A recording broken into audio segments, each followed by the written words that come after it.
Vamos a estar en Primera de Reyes. Y una preguntita, ¿quién escribió Primera de Reyes? ¿Ah? Samuel. ¿Alguien más dice algo, hermano, que no sea Samuel? Los estudiosos, los que indagan sobre la palabra, dicen que Jeremías escribió Primera y Segunda de Reyes. Jeremías. ¿Cómo dice, hermano Zamora? Sí, pero estamos hablando de Primera y Segunda de Reyes. Y Crónicas, Esdras. Ok, debemos saber que Elías es un instrumento de Dios para combatir la idolatría traída por Jeroboam al pueblo de Israel. La idolatría, ¿qué es la idolatría? Es el culto, vamos a decir, a aquello que quita la gloria y la honra a Dios. La Biblia dice, amarás a Dios con todo tu corazón y con toda tu mente. Y sin embargo, mucha gente derrocha su tiempo y su esfuerzo y rinde culto a otros dioses. Bueno, esto es parte de la historia del pueblo de Israel, del pueblo de Dios. La idolatría es atractiva porque conduce al libertinaje. A la gente no le gusta ser formal. Una cosa es libertad y otra cosa es libertinaje. La gente quiere hacer lo que quiere. La idolatría es la cuna del placer, de la lujuria, de las pasiones desordenadas. En esta lectura donde vamos a estar leyendo hoy, es posible que veamos alguna parte, y creo que es importante resaltar, Primera de Reyes 17. Hay algunos personajes que vamos a encontrar. Está Acat, está Jezabel, está Abdías, está Elías, la viuda de Serepta, el hijo de la viuda de Serepta. Y también hay unos lugares muy importantes que vamos a tocar en esta mañana. El arroyo de Querit y el monte Carmelo. Y vea lo que voy a decir. El capítulo 17 nos muestra la escuela donde se formó Elías. Dios le habló a Elías. Y en el capítulo 17 le dice, en medio de un tiempo difícil, vamos a decir, para el pueblo de Israel, versículo 1 del Primera de Reyes 17. Entonces Elías Tisbita, que era de los moradores de Galat, dijo a Acat, vive Jehová, Dios de Israel, en cuya presencia estoy, que no habrá lluvia ni rocío en estos años, sino por mi palabra. Y vino la palabra de Jehová diciendo a Elías ahora, apártate de aquí y vuélvete al oriente y escóndete en el arroyo de Querit, que está al frente del Jordán. Y beberás del arroyo, y yo he mandado a los cuervos que te den allí de comer. Y el versículo 5 dice, y él fue e hizo conforme a la palabra de Jehová, pues vivió junto al arroyo de Querit, que está frente al Jordán. Y usted puede seguir leyendo la historia, pero es muy interesante. En el versículo 3 del 17, del capítulo 17 de Primera de Reyes, que le dice: apártate de aquí y vuélvete al oriente. Y que le dice: escóndete, quédate allí, métete allí, escóndete, permanece allí, le dice a Elías. Y en el versículo 1 del capítulo 18, ¿qué le dice a Elías? Dios a Elías: ve, muéstrate a Acab.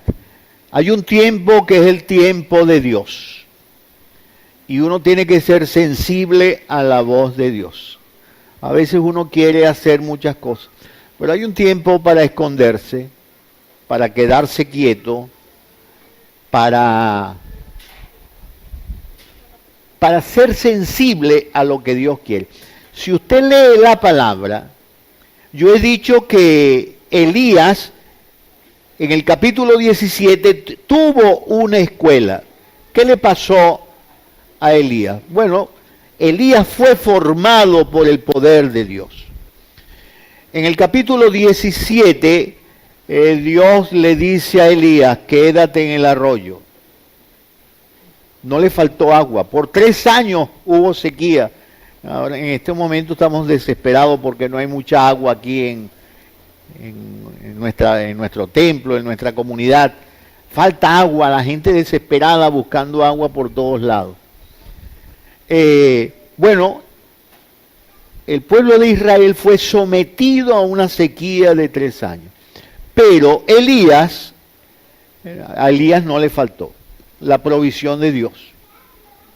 Y algo más, Elías fue alimentado por Dios. Y en la vida, hermanos, uno tiene que depender de Dios, escuchar a Dios.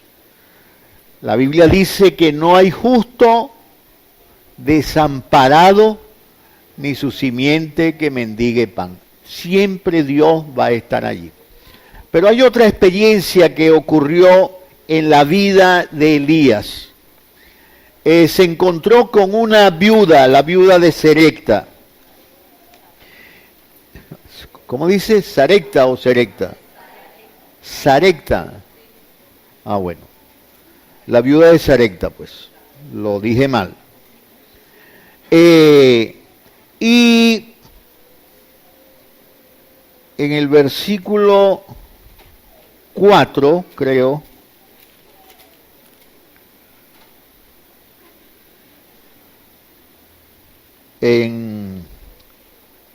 bueno,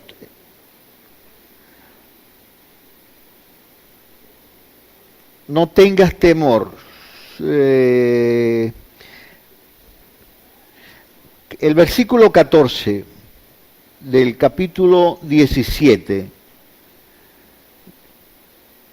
dice, Primera de Reyes 17:14 dice: porque Jehová Dios de Israel ha dicho así: la harina de la tinaja no escaseará, ni el aceite de la vasija disminuirá, hasta el día en que Jehová haga llover sobre la faz de la tierra.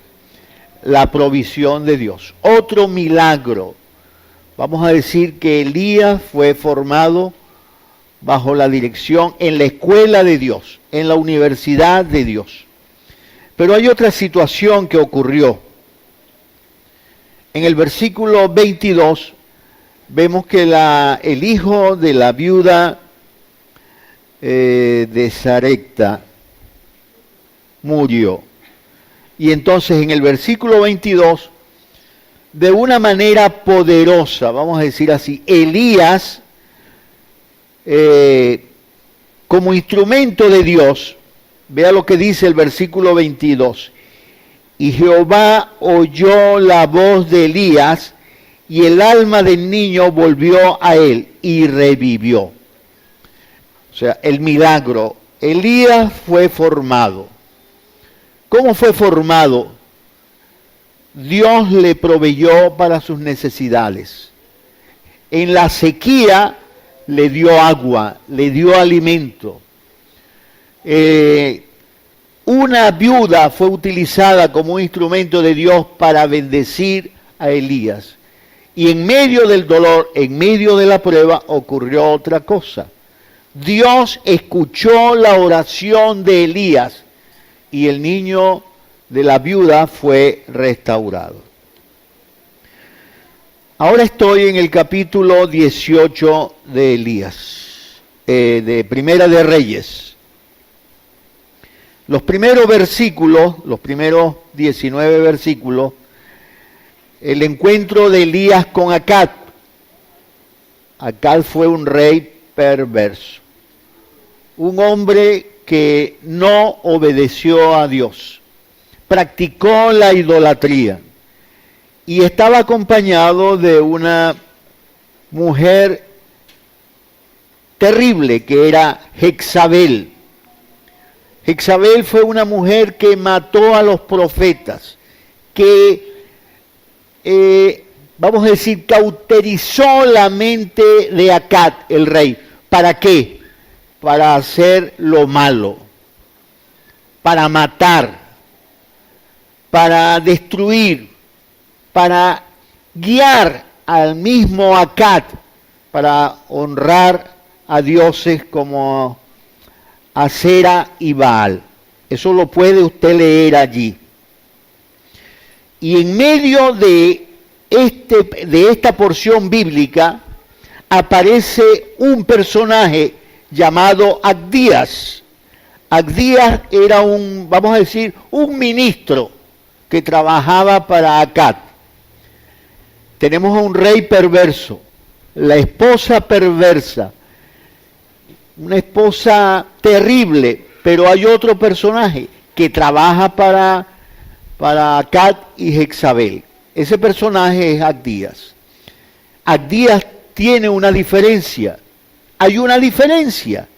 ¿Cuál es la diferencia? Abdías es un hombre temeroso de Dios. Y esto nos muestra una lección. Aunque muchas personas a veces nos rodean y son contumaces y rebeldes, nadie me puede obligar a mí a que yo haga lo malo. Abdías fue un hombre que en medio de las dificultades, en medio de las tormentas, aunque tenía un rey que era un idólatra, que era un contumaz, que era un asesino. Usted puede leer la vida de Acab, es una vida terrible. Y acompañado de una esposa diabólica, engañadora, terrible, una mujer contumaz, que practicaron el culto a la banalidad, al pecado. Sin embargo, Abdías fue un hombre fiel. Aunque hayan personas a nuestro alrededor que hacen cosas malas, nosotros como creyentes que amamos a Dios, deberíamos siempre hacer lo que es correcto. Hay gente que no lo hace. Hay gente que sigue la corriente del mundo, las costumbres del mundo. Y uno puede ver en esta porción del 1 al 19 de Primera de Reyes, en el capítulo 18, que uno puede permanecer fiel cuando otros no lo son. En el verso del 20 al 40 vemos la historia de Elías y los profetas de Baal. Y yo quiero que volvamos a leer algunas porciones que ya se leyeron. Voy a pedirle que leamos algunos versículos. Vamos a leer del 20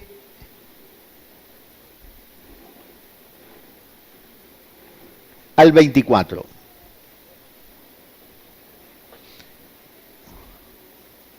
Versículo 20. Leemos. Entonces Acab convocó a todos los hijos de Israel. Está en la pantalla, vamos a leerlo todos. Y reunió a los profetas en el monte Carmelo. Y acercándose Elías a todo el pueblo, dijo: ¿hasta cuándo claudicaréis vosotros entre dos pensamientos? Si Jehová es Dios, seguidle, y si Baal, id en pos de él. Y el pueblo no respondió.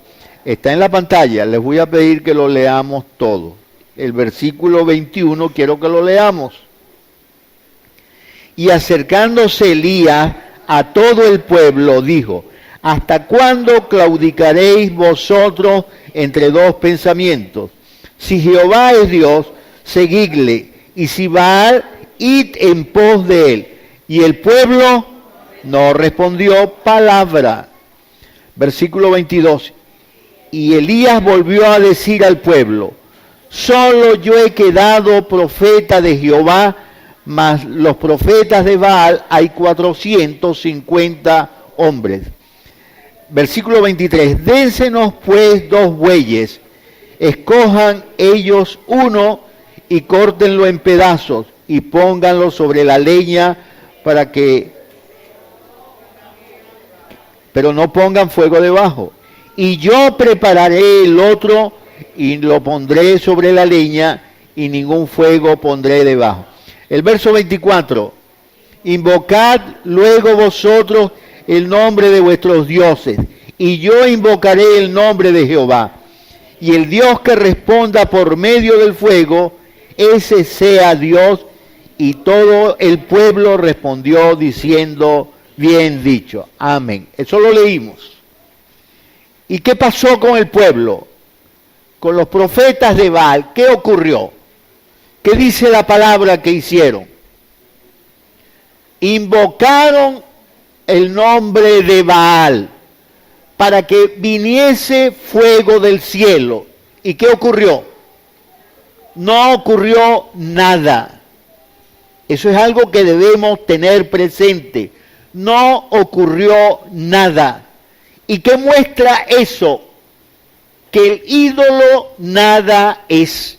Hay mucha gente que tienen sus ídolos, que creen en ídolos e invocan ídolos. Y Satanás cauteriza sus mentes, los engaña, y la gente cree en el ánima del pica pica, en el negro primero y no sé quién más.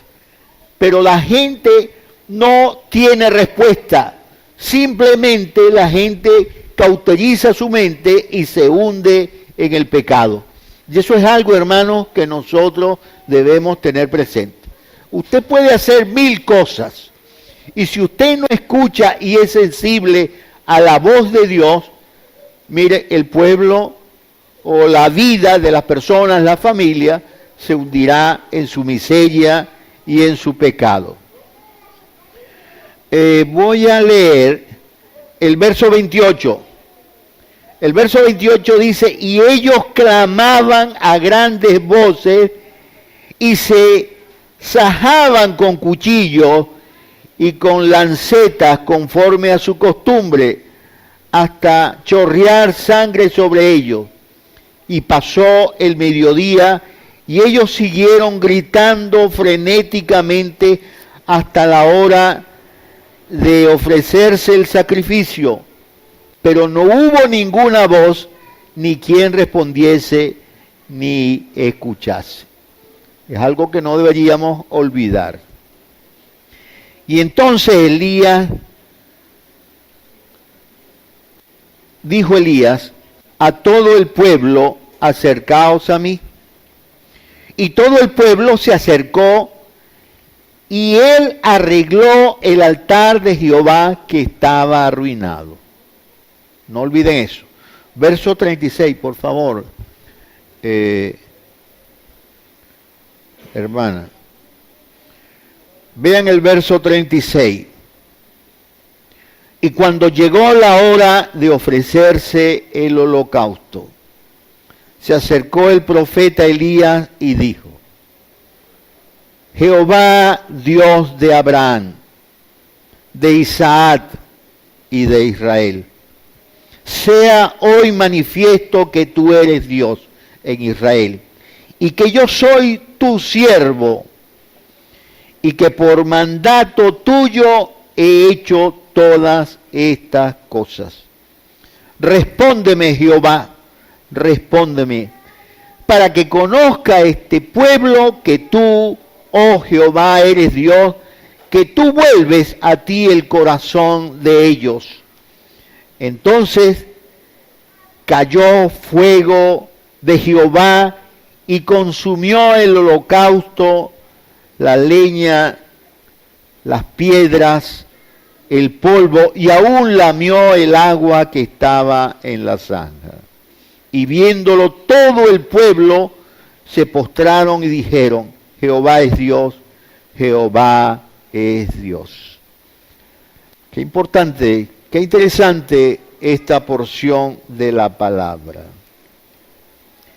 Siempre es bueno ver la palabra, leerla, es una historia fascinante. Usted puede meditar y reflexionar en ella. Hay algunas enseñanzas vitales en esta porción. En el versículo 21, vea cómo dice, acercándose Elías a todo el pueblo, dijo, ¿hasta cuándo claudicaréis vosotros entre dos pensamientos? Si Jehová es Dios, seguidle, y si Baal, id en pos de él.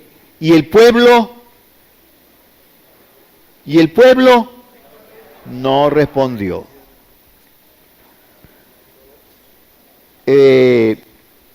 La palabra claudicar viene de una palabra hebrea, que es un sinónimo de cavilar. En la traducción usted puede encontrar la palabra cavilar.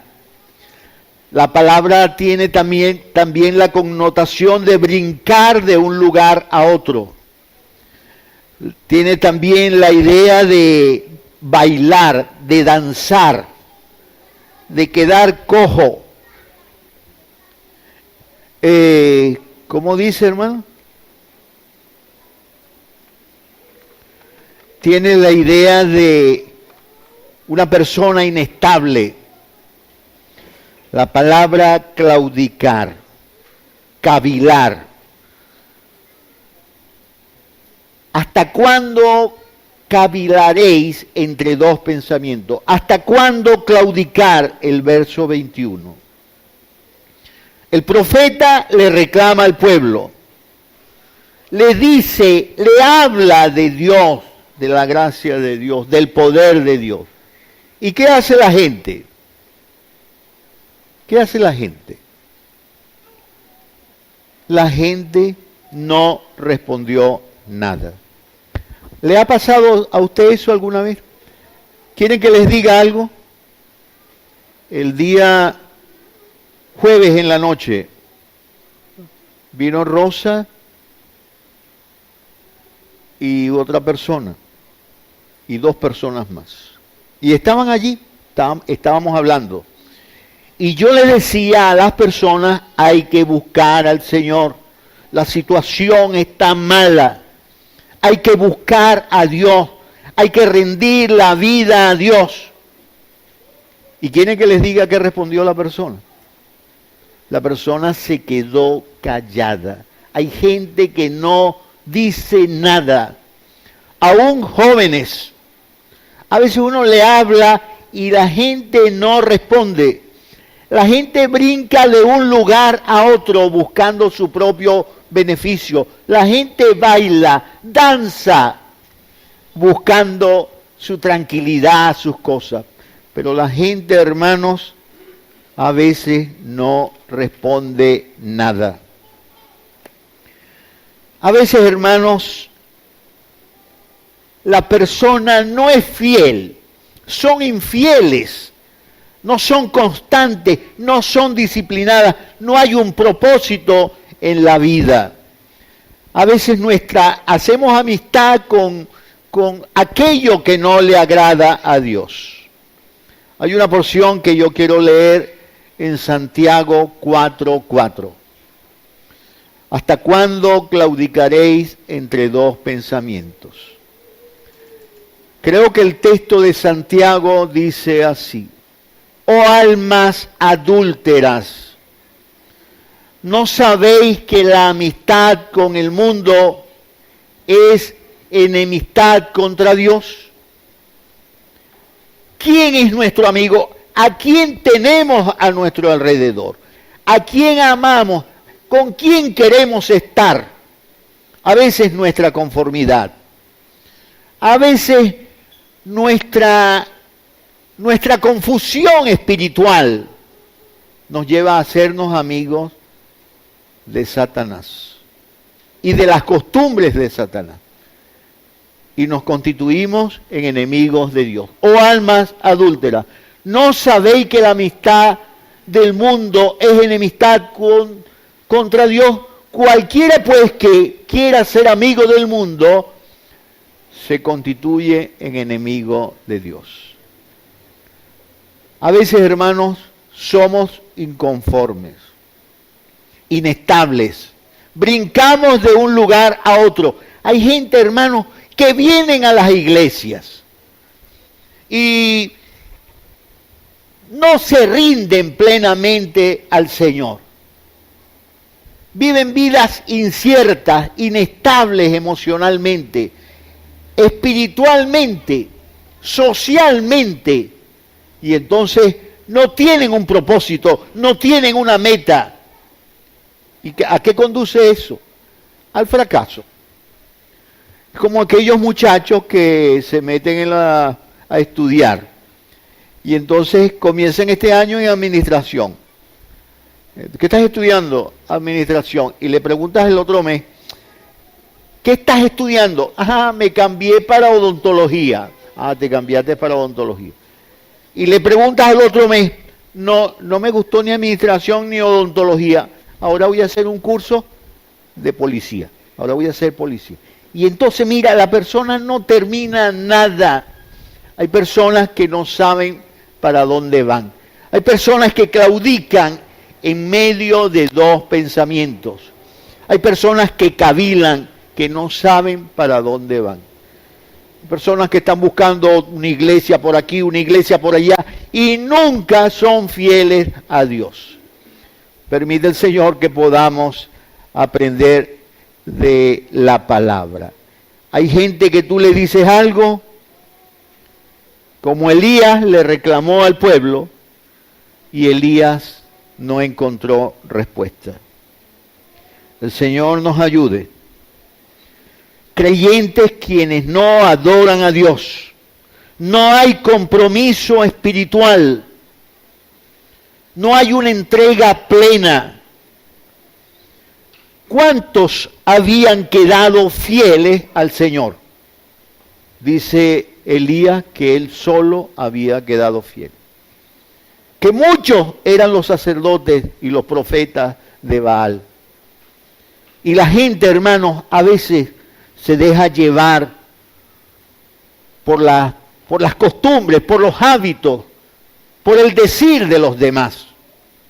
Los demás influyen en nuestra vida y no escuchamos la palabra de Dios. Hay un texto que voy a citar en esta mañana, Hebreos 10:22. Vea cómo dice Hebreos 10:22. Acerquémonos con corazón sincero, en plena certidumbre de fe, limpios los corazones de mala conciencia y lavados los cuerpos con agua pura. Todo creyente debería escuchar la palabra. Hay gente que no escucha la palabra. Hay gente que vive buscando mil cosas, como el milagro, buscando aquello que no agrada a Dios. Lo significativo es, hermanos, que uno debe acercarse con corazón sincero. Nuestra fe debe estar en Cristo Jesús, nuestro Señor y Salvador.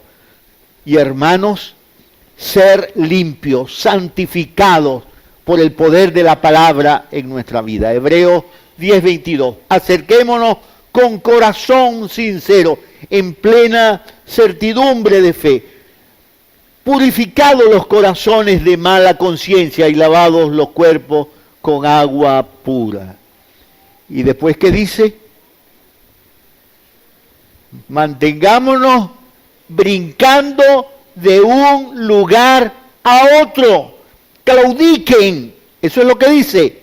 No, dice mantengámonos firmes. Hay gente que vive claudicando. Repito la idea de claudicar. Brincar de un lugar a otro. Cavilar. Bailar. Cojear. Permite el Señor, hermanos, que nos mantengamos firmes. Que nada nos pueda mover de lo que creemos y de lo que somos. Esto habla de nuestra relación con Dios. Nada nos puede mover de lo que creemos. Creemos que Cristo es nuestro Señor y nuestro Salvador. Que Cristo es la expresión viva del amor de Dios por nuestros pecados y por nuestras miserias. Debemos creer en Cristo, que es el único que puede transformar nuestras vidas. Y también, hermanos, definir nuestra relación con el prójimo. Yo no puedo hacer lo que quieren los demás. Yo no puedo copiar las costumbres de los demás. Si los demás viven una vida de bochinche, de bochorno espiritual y hacen lo que quieren, yo no puedo vivir igual. Si los demás tienen costumbres que no agradan a Dios, yo no puedo asumir las costumbres. Si los demás dicen groserías y viven vidas perniciosas, yo no puedo vivir igual a los demás. Mantengámonos firmes, sin fluctuar la profesión de nuestra esperanza, porque fiel es el que lo prometió. Uno tiene que escuchar y ser sensible a la voz de Dios. Pero hay otra lección, hermanos, muy significativa en esta porción de la palabra. Cuando Elías oró, Dios respondió. Y nosotros a veces vemos eso como lo más significativo del momento. Dios derramando su fuego sobre el altar. Y no vemos que hay un milagro que tiene que ocurrir en nuestras vidas. Nuestros ojos tienen que ser abiertos y nuestras vidas transformadas para que Dios pueda responder.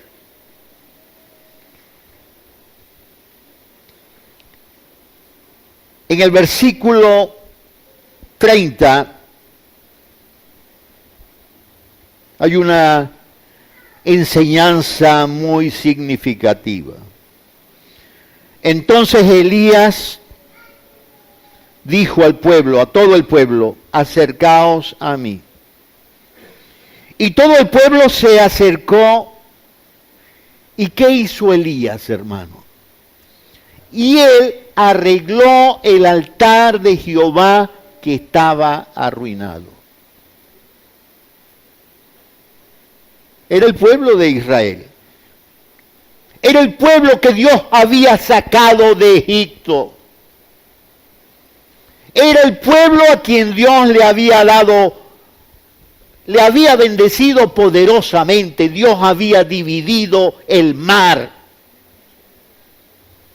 Cuando caminaban por el desierto en el día, Dios les ponía sombras. Cuando era la noche, Dios iluminaba el camino. ¿Y qué ocurrió? El pueblo se quedó callado y se olvidó de las bendiciones de Dios. ¿Y qué pasó? El altar, que era el lugar donde el pueblo debía reunirse para honrar y adorar a Dios, fue descuidado. Y la gente se olvidó del altar y escuchó a Jezabel y escuchó a Acab. Y previamente, antes habían escuchado y absorbido las costumbres de Jeroboam. Y el pueblo, hermano, fue sumido en pecado. El pueblo se olvidó de Dios. Se transformó en un pueblo idólatra, cautivado por la lujuria, por el placer sexual, el bochinche, el alcohol, las danzas donde las mujeres a vientre desnudo bailaban y honraban a sus dioses. ¿Qué pasó con el altar de Dios? El altar estaba arruinado. Y había un solo profeta que había permanecido fiel. Uno solo, Elías. ¿Y qué hizo Elías, hermanos? Dice la palabra que reparó el altar de Jehová que estaba arruinado. ¿Cómo se puede arreglar el altar? ¿Cómo un hombre puede restaurar el altar? Dice que buscó 12 piedras que representaban a las tribus de Israel, del pueblo de Dios. Y edificó el altar. Y hermanos, este es un tiempo donde nosotros debemos mirar el altar de nuestras vidas. No como con la indiferencia que vino el pueblo allí cuando Elías lo confrontó. El pueblo se quedó callado. ¿Quién es Dios? ¿Baal o el Dios de Israel, el Jehová, el Dios Todopoderoso? ¿Quién es Dios? Sigan a ese Dios. A veces, hermanos, la gente no tiene respuesta. A veces la gente calla. Y en la eternidad se conmueve la gracia y el amor y la misericordia de Dios por la indolencia de los hombres. Y entonces, el lugar que deberíamos ofrecer para honrar a Dios con nuestras vidas se llena de toda porquería y de toda miseria. Nuestros jóvenes viven vidas perniciosas, viven en pecado, en drogas, fiestas banales, bacanales, y creemos que tenemos el altar de Dios en nuestra vida. Yo estoy bien con Dios. ¿Cómo podemos edificar un altar verdaderamente poderoso para honrar a Dios? Cuando nosotros nos humillamos delante de Dios y reconocemos que sin Dios nuestras vidas no son nada. Hay que humillarse delante de Dios, reconocer nuestros pecados, hermanos, mirar nuestra vida, pedirle a Dios que podamos rendir nuestros pensamientos, nuestras acciones, todo lo que somos delante de la presencia de Dios. Y pensar, hermanos, en lo que están a nuestro lado, que nosotros controlamos. Cada hermano es responsable de su propio hijo, de su hija, de su esposo, de su esposa. Cada hermano es responsable de lo que tiene. Y tiene que decirle a Dios, Señor, Dios Todopoderoso, hoy me rindo a ti. Y tendré que decirle a todos los que están a mi alrededor que necesitamos restaurar el altar para poder honrar a Dios. Rendirnos, examinarnos, entregarnos sin condición, expresar nuestro amor y nuestra entrega plena a Dios. ¿Cómo podemos reparar el altar? Cuando amamos al Señor sobre todas las cosas. cuando entendemos que la comunión de los hermanos es una expresión de compañerismo para honrar la gracia de Dios. ¿Cómo podemos reparar el altar? Cuando en la iglesia nos reunimos para ofrecer sacrificios de alabanza y de gratitud a Dios, con cánticos espirituales, con oraciones sinceras, cuando nuestros corazones están limpios, pero también hay algo más. Cuando en nuestra vida privada somos un ejemplo y damos testimonio de lo que Cristo ha hecho. Si antes decíamos mentira, ahora no decimos mentira. Si antes tomábamos licor, ahora no tomamos licor. Si antes éramos contumaces y rebeldes con nuestros padres, ahora somos personas que honran a nuestro padre y a nuestra madre. ¿Cómo podemos construir un altar en nuestra vida privada? Cuando damos testimonio de que Cristo vive en nuestras vidas. Y cuando tenemos un hogar también, donde luchamos para que haya el calor, donde podemos honrar a Dios en nuestra familia. Como padres deberíamos esforzarnos para construir hogares que puedan construir altares para honrar a Dios. Y a la hora del sacrificio, si usted lee la historia, la narración habla de que el buey fue cortado en pedazos y puesto en el altar para que fuese consumido en holocausto. Ojalá, hermanos, que cada uno de los que estamos aquí, en el altar de la presencia de Dios, pudiéramos poner nuestra propia vida en pedazos. Rendirnos plenamente, tirar un pedazo de nuestro orgullo allí, el pedazo de nuestro orgullo. El pedazo de nuestro yo, tirarlo allí. El pedazo de todas aquellas cosas que no son de Dios, nuestras costumbres, nuestros hábitos, todo tirarlo en el altar para que podamos honrar a Dios. Y cuando venga el fuego del cielo, hermanos, nuestras vidas sean consumidas plenamente en holocausto para glorificar y honrar el nombre de Dios. Es una lección poderosa. Lo más significativo no está en que el fuego vino del cielo. Esa es la manifestación final, una consecuencia de que había un hombre que se había rendido plenamente a Dios. Y Dios nunca dejará avergonzado a su pueblo. Es posible que estemos pasando por un desierto y haya escasez de agua y de alimentos. Y haya dolores y quebrantos.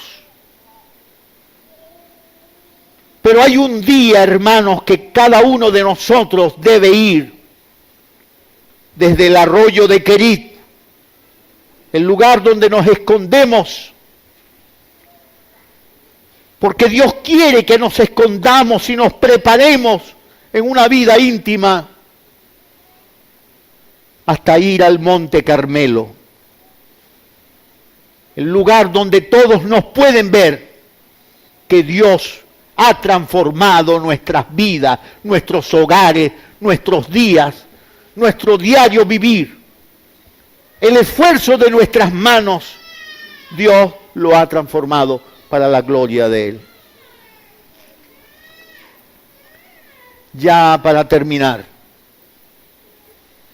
Hay una porción, hermanos, que es preciosa y es una oración del salmista,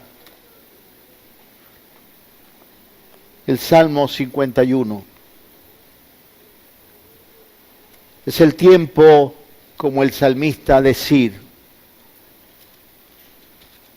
ten piedad de mí, oh Dios, conforme a la multitud de tus piedades.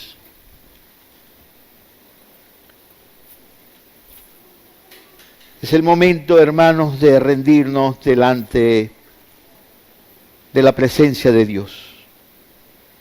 Ten piedad de mí, oh Dios, conforme a tu misericordia, conforme a la multitud de tus piedades. Borra mis rebeliones. Humanamente, a veces, hermanos, nos hacemos personas que tenemos nuestras flaquezas, nuestras debilidades, nuestras rebeldías. Pero tenemos que reconocer la majestad y la gloria de Dios.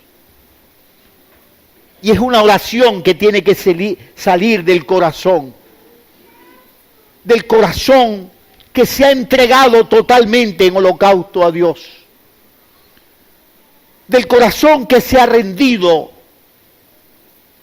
que derrama lágrimas por nuestros días y por nuestras noches, que derrama lágrimas por nuestros hijos que se están levantando en un mundo a veces contumaz y rebeldes, para que Dios haga el milagro y quite la grosería, quite la rebeldía, quite la promiscuidad, quite todo aquello que no es de Dios. Nuestras rebeldías a veces, hermanos, están presentes y se transforman en una sordera espiritual y no escuchamos la voz de Dios. Hay que decir como el salmista: ten piedad de mí. Borra mis rebeliones. Lávame más y más de mi maldad y límpiame de mi pecado.